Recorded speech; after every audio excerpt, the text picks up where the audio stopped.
Hi friends, இன்றைக்கி நம்ம பார்க்க போகிறது சூப்பர் டேஸ்டியான மஷ்ரூம் பிரியாணி.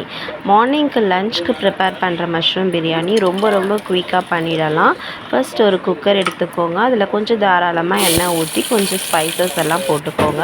அது கூட 2 வெங்காயம், 3 பச்சை மிளகாய், ஒரு தக்காளி போட்டுக்கலாம். 2 வெங்காயம் எடுத்திங்கன்னா ஒரு தக்காளி எப்பவுமே பிரியாணிக்கு கொஞ்சம் கம்மியாக போட்டிங்கன்னா தான் பிரியாணி நல்லாயிருக்கும். புதினா கொத்தமல்லி கொஞ்சம் ஆட் பண்ணிக்கலாம். அதுவும் நல்லா ஃப்ரை பண்ணதுக்கப்புறமா இஞ்சி பூண்டு பேஸ்ட்டு ஆட் பண்ணிக்கலாம்.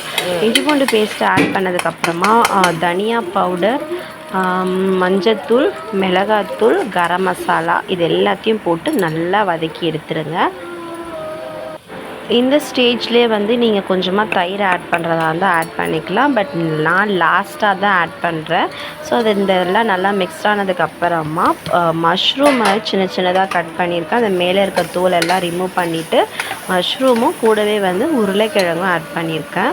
நீங்கள் மஷ்ரூம் மட்டும் போடுறதா இருந்தாலும் போடலாம், இல்லை கூட உருளைக்கிழங்கு ஆட் பண்ணுறதா இருந்தாலும் ஆட் பண்ணலாம்.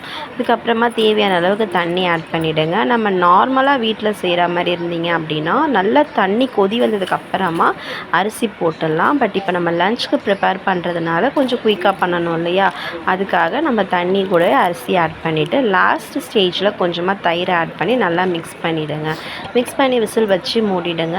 நம்மளோட அரிசி எந்தெந்த விசிலுக்கு வருமோ 1 விசில், 2 விசில், அது மாதிரி 3 விசில் விட்டு எடுத்தீங்க அப்படின்னா சூப்பரான மஷ்ரூம் பிரியாணி ரெடி.